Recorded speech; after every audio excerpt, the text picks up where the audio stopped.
Hello everyone. In physics classes, we are doing fourth chapter of class 12, that is moving charges and magnetism. Today we are going to discuss about the magnetic field due to a current carrying cylinder, and it will be the application of Ampere's circuital law. In our previous class, we discussed about the Ampere's circuital law, which was the line integral of B dot dl is equals to mu naught I, where B is the magnetic field strength, dl is the length of small current element, mu naught is the absolute permittivity of the space, free space, and I was the total current.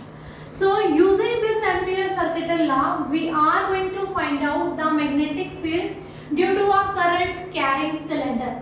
This cylinder may be of two types, either hollow cylinder or solid cylinder. So we are going to this thing for the both types, for solid cylinder as well as for hollow cylinder. So let us consider a cylinder of radius r having a long length, and the current is passing through its lower surface towards its upper surface. Okay, the current is passing in upward direction, and then we have discussed the concept. Then if the direction of current we know, how can we find out the direction of magnetic field? We are going to use our right hand for this. The thumb is going to represent the direction of current, and the direction of curling of fingers will give us the direction of magnetic field. So of course magnetic field is going to be circularly around it. Okay, and that circularly will be anti-clockwise. That will be the direction of magnetic field. If the current is in the downward direction, then thumb will be in the downward direction, then curling of finger will be clockwise. Then magnetic field will be in the clockwise direction. Okay, so suppose for this particular case, current is flowing from lower to upper portion of the cylinder, and the direction of magnetic field will be in the circular rings and out of this means near about this cylinder. So first case we are going to discuss it. We are going to find out the magnetic field outside the cylinder. Similarly, as in the Gauss law, in electrostatic we learn about the Gauss law, then we done the application of Gauss law to find out the electric field intensity due to a straight wire, due to thin sheets, plain sheets, due to spherical shell, and due to solid sphere. The same thing is here. Using the Ampere law, we are going to find out the magnetic field due to this cylinder. So suppose we are discussing for the outside. Now here will be our observational point P. In Gauss law, we were assuming what? The Gaussian surfaces. And in Ampere circuital law, we are going to imagine the Ampere circuital loop, Amperian loop. So that loop will be like this. Okay, that loop will be like this. Suppose this is the loop. Now, suppose this radius is r, where r is greater than this r. Okay, r is the observation distance from the observation point P towards the central axis of the cylinder. Of course, this central axis is exactly at the center of the cylinder, mid of the cylinder, thickness of cylinder, and exactly in its middle portion. So this is the distance r, and this r, because observation point P is outside the cylinder, so this r is going to be greater than the capital R, where capital R is the radius of cylinder. Okay, now applying the Ampere circuital law, that is given by B dot dl is equals to mu naught I. Because this point P is in the air, in the free space, so we will use mu naught, and I is the amount of current flowing through it. According to Ampere's circuital law, this current should be the net current that flowing through the Amperian loop which we are choosing. Okay. So here you can see the direction of magnetic field will be this one. This is anti-clockwise, and in a circle, if it's anti-clockwise for a particular point P, how can we find out the direction of magnetic field? It will be given by the tangent at that point. If in a circular motion you want to find out the direction at a particular point P will be given by the tangent drawn at that point. So this will be the direction of magnetic field. Of course, we are choosing a small element of length dl, that is also going to be in the direction of magnetic field, because we are finding the magnetic field at point P, and we have chosen this as Amperian loop. Okay, this is the Amperian loop. For complete loop, what we are choosing, firstly we will choose a small element of this loop, that is having length dl, and its direction is also along the direction of magnetic field. So when we open this dot product, it will be B dl cos 0 degree, because the magnetic field and the element of this Amperian loop both are in same direction. The direction of dl is also along this, and the magnetic field is also along this. Okay, if you are choosing a circle and you are taking a small portion of it, that is going to be very small, and this small length will not be considered as an arc. This will be a straight line. The size of this element is very small, and if on a circle you are choosing a very small element, then you will not get an arc portion, you will get a straight line. And magnetic field direction is also along the tangent. So B and dl both are in same direction. So when we open dot product, angle between B and dl is 0, so cos 0, and cos 0 is 1. So we left with B dl is equals to mu naught I. Okay, because B is constant, and dl, so the integration of that parameter will be there, which is containing L. Okay, now dl is the small element length. We have to add all the small elements, this Amperian loop. When we are going to add the length of all the small elements of this loop, what we are covering? We are covering the complete length of the circle, and the complete total length of the circle is given by its circumference, and circumference is 2 pi into its radius.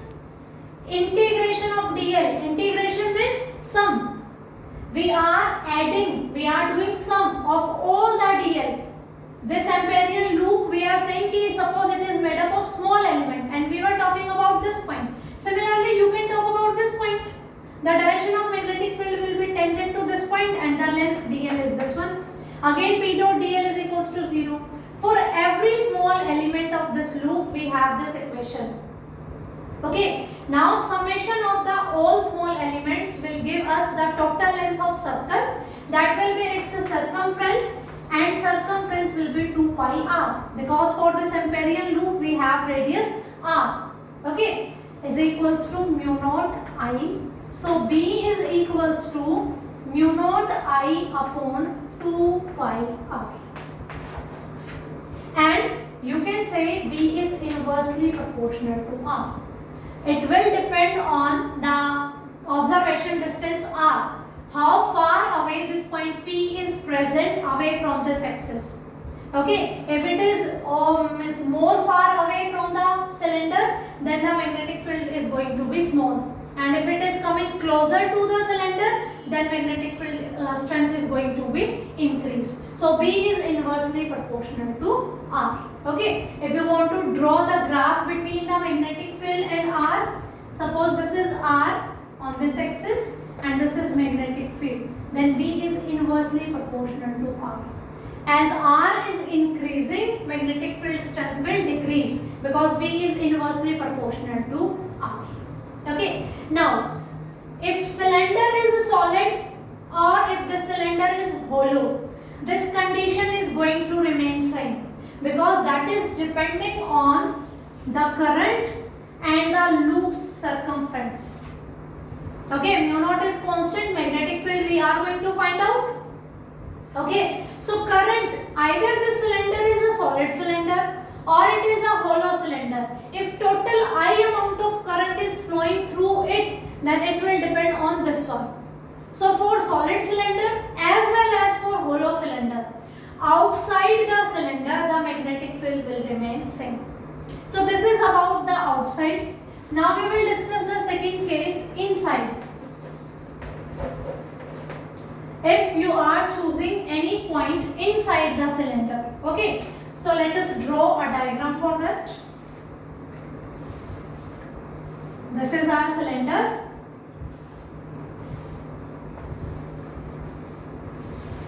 In this direction current is flowing. Now suppose we are choosing this is the observation point P.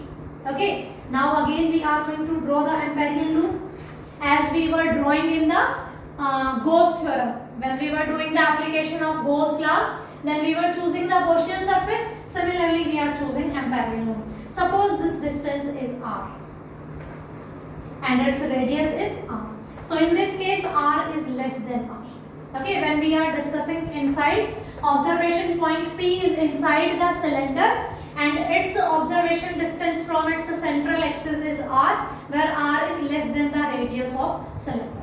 Now again two cases will be there. It may be a solid cylinder or it may be a hollow cylinder. Suppose it is a hollow cylinder. If it is a hollow cylinder, of course it will be made up of a sheet like this. We will have a thickness of that material of which the cylinder is made up of, and it will be hollow inside. Of course, then the current flowing through this cylinder, that will be in its material only, na? Because inside it is hollow, and if inside the current is zero. The first case for hollow cylinder. For hollow cylinder, then that cylinder, you can consider that cylinder with the example of pipe. Every one of you have seen the pipe in your house. Okay, pipe is representing the hollow cylinder, and we are saying that current is passing. Of course, then that is passing in the boundary portion. Inside the pipe, of course, no current will be there because no material is there. To pass the current, of course, some material should be there, na? For a hollow cylinder, and if we are choosing this Ampérian loop, this Ampérian loop is not having any current. The R is less than R. Ampérian loop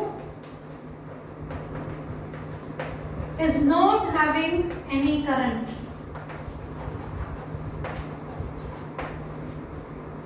So I is equals to 0, and according to Ampere circuital law, B dot dl is equals to mu naught I, that will be 0. If B dot dl is equals to 0, this implies B is equals to 0. So for hollow cylinder, magnetic field inside the cylinder is going to be 0. For hollow cylinder. Now the second case, if this cylinder is solid. If this cylinder is solid, then of course it is made up of some material. Then it is made up of some material. And I is the amount of current flowing through the whole cylinder. I is the amount of current flowing through the whole cylinder. But we can apply Ampere circuital law to an Ampérian loop only. If we are choosing this as Ampérian loop, then we have to find the current passing through this loop only. Okay, and if it is solid, then of this area of this Ampérian loop, we have to find out the current passing through this loop only, because we are applying Ampere circuital law that is valid or applicable to a loop. If we talk about a solid cylinder, then this loop is having inside it will be having smaller size because R is less than R. So for this loop, we are supposed to find out the I dash, and of course I dash is going to be smaller than I. I is the total amount of current flowing through the whole cylinder, but we are finding the magnetic field inside the cylinder, and inside the cylinder we have to choose an Ampérian loop that is having small current, that will be I dash. How can we find out this I dash? We are saying that pi r square is having current I. If I choose this is the cross sectional area, this will be area is pi r square. So total current I is flowing through the circuit, the cylinder, and the total area area, if I choose the amperial loop of this size, it will be of pi r square. But we have to find out the current for this amperial loop. Okay, so pi r square area is having current I. So one unit of area will have current I upon pi r square, and pi r square will have current I upon pi r square into pi r square. Okay, so let me erase this portion. Because we are choosing a smaller loop inside the solid cylinder, and it is a solid cylinder, so its a small portion will have small amount of current. So that small amount of current we have find out, and that will be I upon pi r square into pi r square. We are choosing loop. Loop is a two-dimensional thing. That's why we are taking area, not the volume. Because we are not taking sphere. We are not taking small cylinder. In that case, we have to find out the volume. We are choosing amperial loop, and loop is a two-dimensional thing. That's why we are choosing area. Okay. So I current is when we are taking total cross-sectional area, and I dash will be the current when we are taking this area. So this will cancel out by this. So I dash is equals to I r square upon r square. Now apply the Ampere circuital law. B dot dl is equals to mu m I dash. This is the difference. Ampere circuital law statement, Ampere circuital law statement. Outside, the observation point P was in the air. There, the magnetic permeability is of the order mu naught. For air, it is mu naught. And inside, because this solid is made up of some material, so that will be the magnetic permittivity of that material. That will be given by mu m. Of course, on this also, the magnetic field direction is going to be this one. We are choosing small element. Okay, and for that small element, the magnetic field and the direction of dl is going to be same as in this case. We were choosing now. This amperial loop is made up of small elements. Similarly, this also. This amperial loop is made up of small elements. Suppose we are choosing a small element here. So the direction of B and direction of dl both are in same direction, both are parallel. So it will be cos 0 degree, and it will be mu m. I dash is I r square upon r square. Mu m is the magnetic permittivity of that material of which the cylinder is made up of. Okay, so cos 0 is 1. We have B dl is equals to mu m I r square upon r square. Okay, again the summation of dl. dl is the length of small element, and integration of dl means sum of all small length of the all current elements, all small elements. So it will be again the length of the circle, that will be 2 pi r mu m I r square upon r square. So B will be equals to mu m I r square upon 2 pi r square. This one power of r will cancel out by this one. So we have magnetic field is equals to mu m I r upon 2 pi r square. So from this formula you can compare B is directly proportional to R. Okay, for a hollow cylinder, because hollow cylinder, no current is there in this amperial loop. If we are choosing any amperial loop of radius r, which is smaller than radius of the original cylinder, so no current is passing through that loop. I is 0, so B is 0. But in a solid cylinder, we have small amount of current that is related to the main current by this relation. Okay, and we finally get B is equals to mu m I r upon 2 pi r square, where r is the radius of cylinder. That is a constant thing. The size of cylinder is fixed. Okay, and it is directly proportional to r. So for inside, if we draw the graph, it will be a straight line. Here B is inversely proportional to R, here B is directly proportional to R. This is inside and this is outside.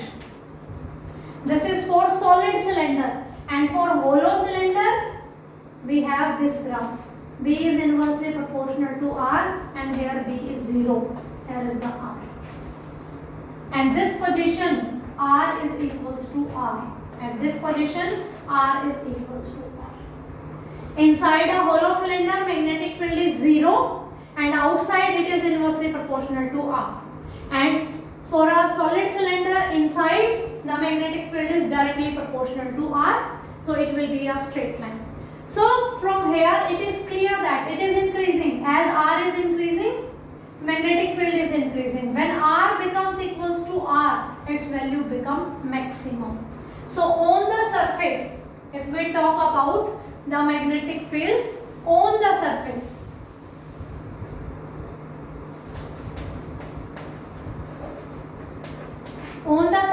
R will be equals to R. So put here, so B is equals to mu m I R upon 2 pi R square. So it will be B is equals to mu m I upon 2 pi R. And after this, it is going to decreasing with R. Okay. So this is the magnetic field inside a solid cylinder. This is on the surface, and on the surface its value is going to be maximum. So this is the application of Ampere's circuital law to find out the magnetic field due to a cylinder. It may be a hollow, it may be a solid. Both things I have informed you in this topic. So revise this topic properly and prepare well for your exam. Okay. Thank you. This is sufficient for today.